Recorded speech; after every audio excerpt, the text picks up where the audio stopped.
पर चर्चा में हम सबसे पहले तिरंगा उत्सव की बात कर लेते हैं। देश आजादी का अमृत महोत्सव मना रहा है। शहर शहर आजादी का अमृत महोत्सव मनाया जा रहा है। तिरंगा यात्राएं निकाली जा रही हैं। हर घर तिरंगा अभियान को सफल बनाने में हर कोई जी जान से जुटा हुआ है। इस खास मौके पर देश की इमारतों को भी तिरंगे से सजाया गया है। लेकिन सबसे खास रौनक ठाणे के भादसा डैम में नजर आ रही है, जहां तिरंगे के 3 रंगों का जादू देखते ही बन रहा है। देखिए, केवल ठाणे के इस डैम में ही नहीं बल्कि हैदराबाद के चार मीनार की रौनक भी देखते ही बन रही है। आजादी के उत्सव की कुछ ऐसी ही झलक रमप्पा मंदिर में भी देखने को मिल रही है। ये सारी की सारी इमारतें इस वक्त आजादी के अमृत महोत्सव की गवाह बनी हुई हैं।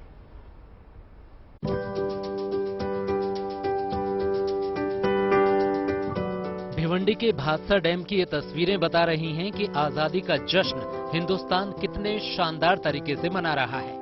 तीनों रंगों से सजा भादसा डैम यहां हर किसी का दिल चुरा रहा है।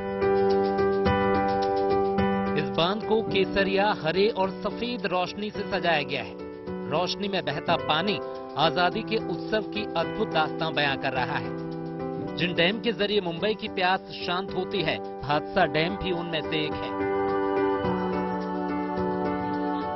आजादी की रोशनी से केवल डैम को ही नहीं सजाया गया, हैदराबाद का चार मीनार भी तिरंगे की शान की कहानी कह रहा है। वैसे तो ये इमारत हर साल आजादी के जश्न पर ऐसे ही जगमगाती है, लेकिन इस बार मौका खास है, लिहाजा चार मीनार की चमक भी कुछ अलग ही नजर आ रही है।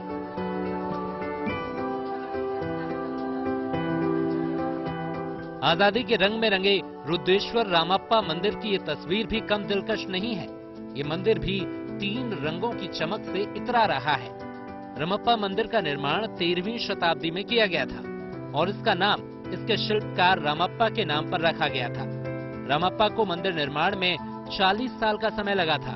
6 फीट ऊंचे प्लेटफॉर्म पर बने इस मंदिर की दीवारों पर महाभारत और रामायण के दृश्य देखे जा सकते हैं। फिलहाल ये प्राचीन धरोहर आजादी की पहचान के साथ जगमगा रही है। Bureau report, good news today.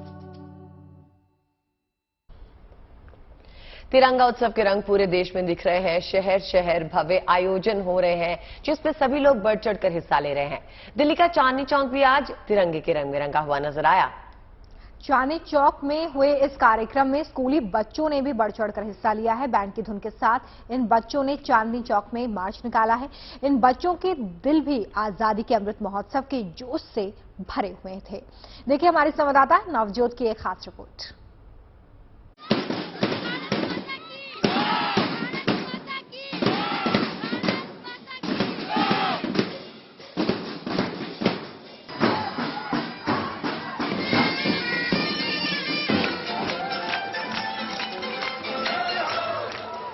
आजादी के अमृत महोत्सव पर लाल किले से शुरू हुई तिरंगा यात्रा टाउन हॉल तक पहुंचेगी। अलग अलग स्कूल के बच्चे यहाँ पर आए हैं। आप लोग कौन से स्कूल से हैं? हम धारशिला विद्यापीठ से हैं। क्या करने आए यहाँ पे? हम यहाँ पे क्या परफॉर्म करेंगे? हम अपने पेट्रियोटिक सॉन्ग परफॉर्म करेंगे। कौन सा गाना गाएंगे? स्वर्ग से सुंदर देश हमारा भारत इसका नाम, धरती अंबर पर्वत नदियाँ है जो इनकी शान। आजादी का मतलब पता है? 15 अगस्त को क्या करते हैं? पतंग उड़ाते हैं। पतंग उड़ाते हैं। How cute, how cute. आप, मुझे गर्व है कि मैं हिंदुस्तानी हूँ। ये आपने बनाया था? हाँ। कौन सी क्लास में? 9। देखिए सारे बच्चों के पास कटआउट्स हैं, छोटे छोटे से स्लोगन्स हैं, जहां पर ये आई लव माई इंडिया। देखिए सब बच्चे देशभक्ति और देशभक्ति का जज्बा लिए।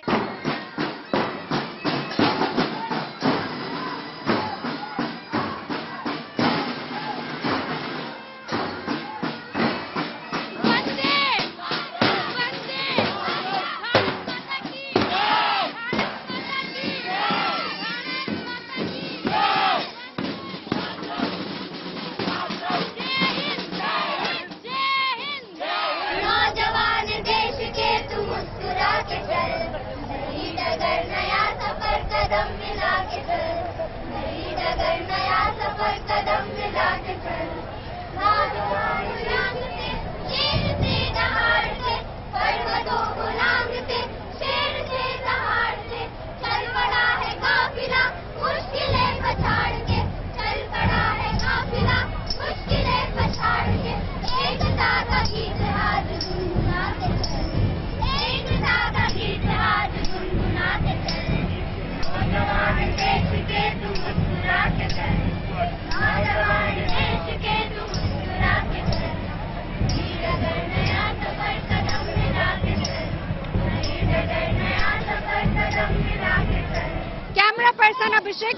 नवजोत रंधावा, चांदनी चौक से।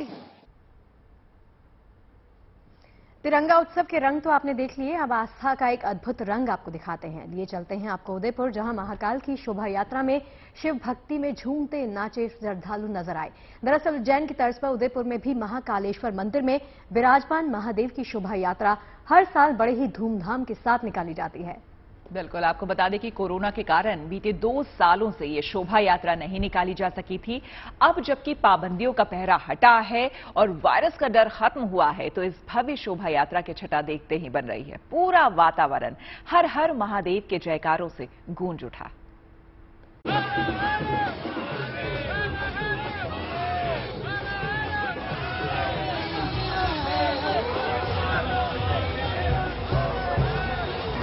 हर हर महादेव का उद्घोष, बाबा की भक्ति में झूमते नाचते गाते भक्त।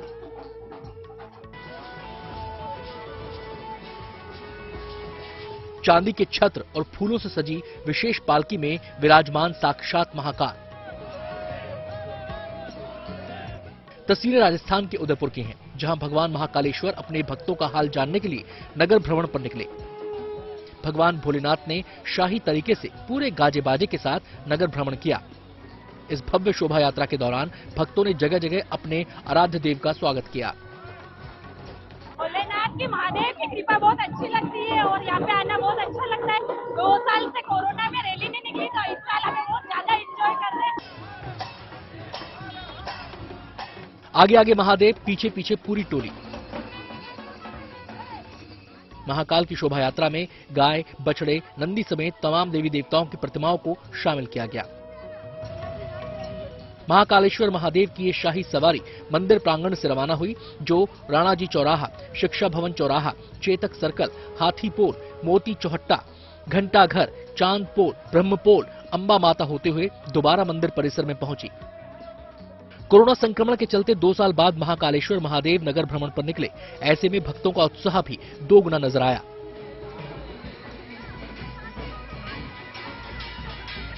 प्रभु को हम दुग्ध स्नान और गंगा जल से स्नान कराते, तो प्रभु एक दिन नगर भ्रमण पर शाही सवारी के रूप में निकलते हैं। तो भगवान आज भक्तों को दर्शन देंगे, ये अपने आप में अभूतपूर्व है। और ये मेवाड़ की परंपरा में ये एक नया एक भक्ति आंदोलन खड़ा हुआ है, उसके लिए सभी भक्तों को ओम नमः शिवाय। कोरोना के बाद ये जबरदस्त उत्साह है लोगों में, और कोरोना के समय जो यात्रा नहीं हो पाई, उसका प्रतिफल ये कि इस बार बहुत अधिक संख्या में लोग जुड़ रहे हैं। भगवान महादेव की नगर भवन यात्रा में बड़ी संख्या में शिव भक्त मौजूद रहे। इस दौरान पूरा शहर हर हर महादेव के जय घोष से गूंज उठा। Bureau report, good news today. 61 medal, कामयाबी की 61 दास्तां। हर किस्सा एक प्रेरणा है। देश के दूर दराज हिस्सों से ताल्लुक रखने वाले ये खिलाड़ी कड़े संघर्ष और मेहनत के बाद सफलता की मंजिल तक पहुंचे हैं। बिल्कुल, आपको बता दें कि गरीबी थी, दुश्वारियां तमाम थी, लेकिन कभी भी इन खिलाड़ियों ने अपने भरोसे को डिगने नहीं दिया। अपने खेल को जुनून बना लिया। इस मुश्किल सफर में परिवार वालों ने, कोचेस ने साए की तरह इन खिलाड़ियों का साथ दिया, और जब मौका मिला तो इन युवा खिलाड़ियों ने 7 समंदर पार कामयाबी का नया इतिहास रच दिया। एर्नाकुलम के पलकाट्टम गांव को आज नई पहचान मिली है। ये बर्मिंघम कॉमनवेल्थ गेम्स में मेंस ट्रिपल जंप में गोल्ड जीतने वाले एल्थोस पॉल का गांव है।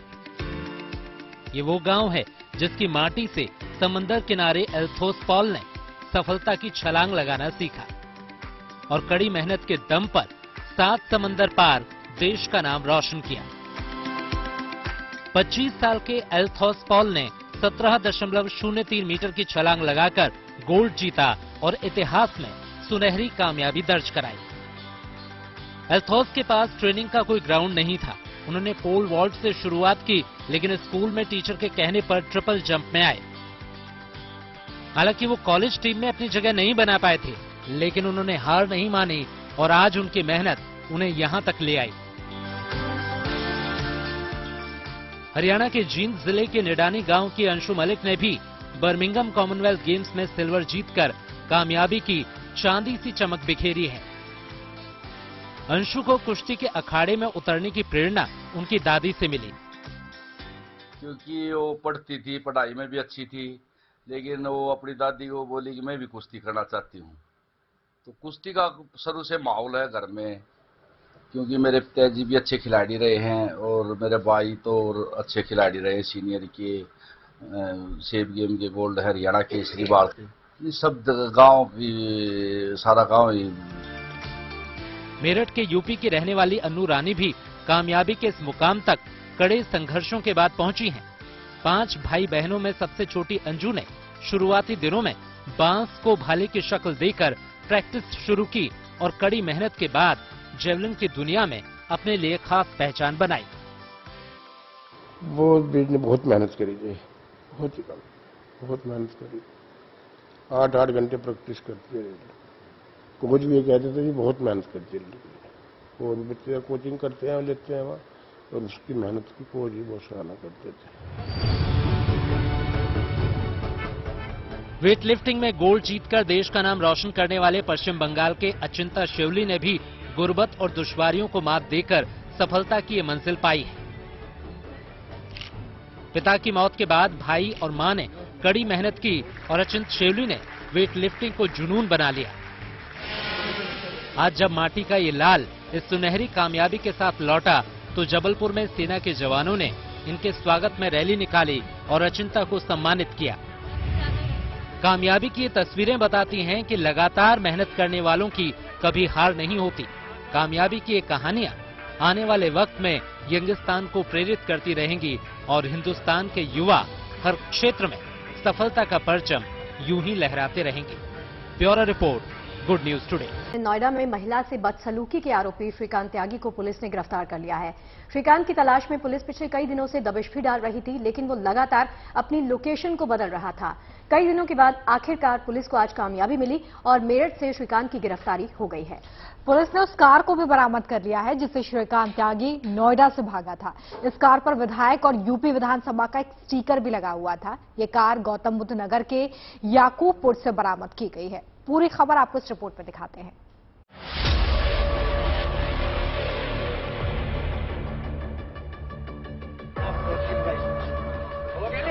तेरे पति को जानता हूं, बढ़िया।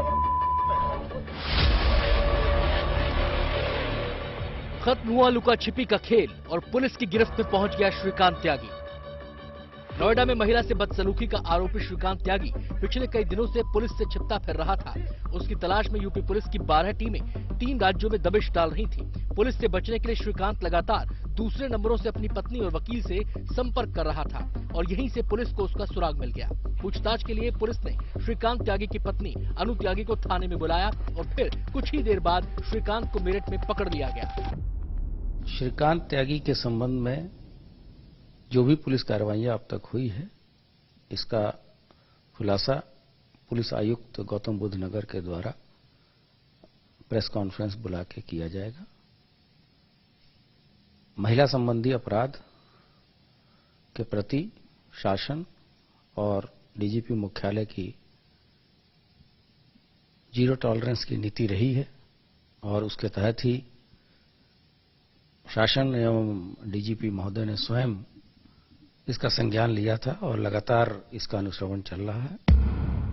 पुलिस ने उस फॉर्च्यूनर कार को भी बरामद कर लिया है जिसमें बैठकर श्रीकांत त्यागी नोएडा से भागा था। इस कार पर विधायक और यूपी विधानसभा का स्टिकर लगा हुआ है। ये कार गौतम बुद्ध नगर के याकूबपुर से बरामद हुई। पुलिस के मुताबिक इस कार को वहीं छोड़कर त्यागी फरार हो गया था। ये गाड़ी आप देखिए जिसका नंबर प्लेट नहीं है, भारतीय जनता पार्टी का झंडा लगा हुआ है और यहाँ पर विधायक का स्टिकर लगा हुआ है। दरअसल इसी गाड़ी से जो श्रीकांत त्यागी है वो लगातार फरार चल रहा था और जब पुलिस लगातार दबिश दे रही थी, इसी गाड़ी से जो श्रीकांत त्यागी है फरारी के दौरान लगातार वो फरार चल रहा था। और आपको बताऊं कि इसमें वॉकी टॉकी भी है, अगर आप देखिए तो। अब ये सवाल ये है कि ये किस गाड़ी का कौन शख्स है जिसकी गाड़ी का इस्तेमाल कर रहा था। इसमें वॉकी टॉकी आपको दिखाई दे रहा होगा आगे की तरफ। इससे पहले त्यागी की लोकेशन हरिद्वार और ऋषिकेश में भी मिली थी, लेकिन पुलिस के पहुंचने से पहले ही त्यागी वहां से भाग निकला। पुलिस के मुताबिक सोमवार रात ही श्रीकांत त्यागी सहारनपुर से मेरठ पहुंचा था। यहां अपने करीबी की मदद से वो कोर्ट में सरेंडर करने की तैयारी में था, लेकिन इससे पहले ही पुलिस ने उसे धर दबोचा। अरविंद ओझा, गुड न्यूज टुडे।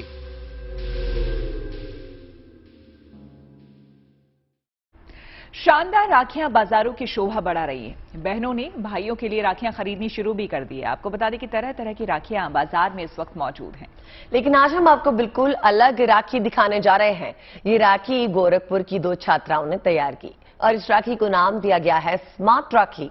ये राखी न केवल भाई की सुरक्षा के लिहाज से अहम होगी, बल्कि इसका इस्तेमाल बहनें और दूसरे लोग भी कर सकेंगे। कैसे, देखिए इस रिपोर्ट में।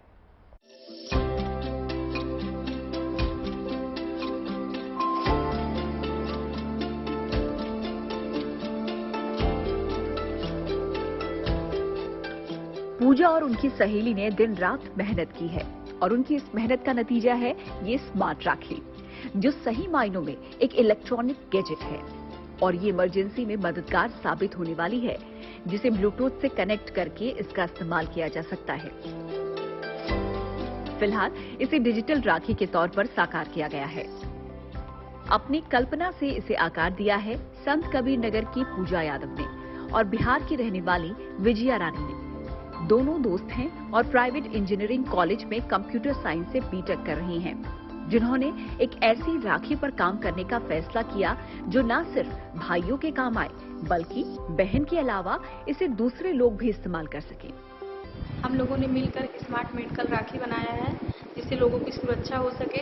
एक्सीडेंट वगैरह में या फिर कोई भी मतलब इमरजेंसी पड़ जाए कुछ भी, तो उसमें हम लोग उस राखी के थ्रू मतलब ब्लूटूथ से कनेक्ट किए रहेंगे। जब भी घर से बाहर निकलेंगे, हेलमेट वगैरह जैसे यूज करते हैं वैसे वो भी सेफ्टी के लिए यूज करेंगे। डबल क्लिक बस करना रहेगा। अगर हम वो कर सकते हैं तो हमारे पेरेंट्स को या फिर जो भी इमरजेंसी नंबर होंगे सबको इन्फॉर्मेशन पहुंच जाएगा। इसे स्मार्ट मेडिकल राखी के तौर पर बाजार में उतारने की तैयारी है। इस राखी पर फिलहाल योगी आदित्यनाथ और राष्ट्रपति द्रौपदी मुर्मू की तस्वीर लगाई गई है और ऐसा करने के पीछे दोनों छात्राओं की अपनी सोच है। फिलहाल उनकी इस उपलब्धि पर संस्थान भी उत्साहित है और इसे बढ़ावा देने की सोच रहा है। गोरखपुर से विनीत पांडे के साथ bureau report, good news today. और चलिए इसी के साथ रुक कर लेते हैं शिरडी के साईं मंदिर का, जहां पूरे साल साईं भक्तों का तांता लगा रहता है। साईं के भक्त का चढ़ावा भी सुर्खियों में अक्सर हम देखते रहते हैं कि खबरें आती हैं। कई साईं भक्तों के गिफ्ट भी सुर्खियां बटोरते रहते हैं। ऐसे ही एक गिफ्ट के बारे में हम आज आपको बताने जा रहे हैं। रोमिता, क्या है इंटरेस्टिंग? बिल्कुल खास गिफ्ट है ये। साईं के एक भक्त ने अपने आराध्य को एक अनोखा गिफ्ट दिया है। इस गिफ्ट की चर्चा काफी हो रही है और इसलिए हम भी आपको इस गिफ्ट के बारे में बता रहे हैं। एक बहुत ही खूबसूरत सोने की बांसुरी साईं को भेंट की गई है। इस बांसुरी की कीमत लाखों में आंकी जा रही है। देखिए,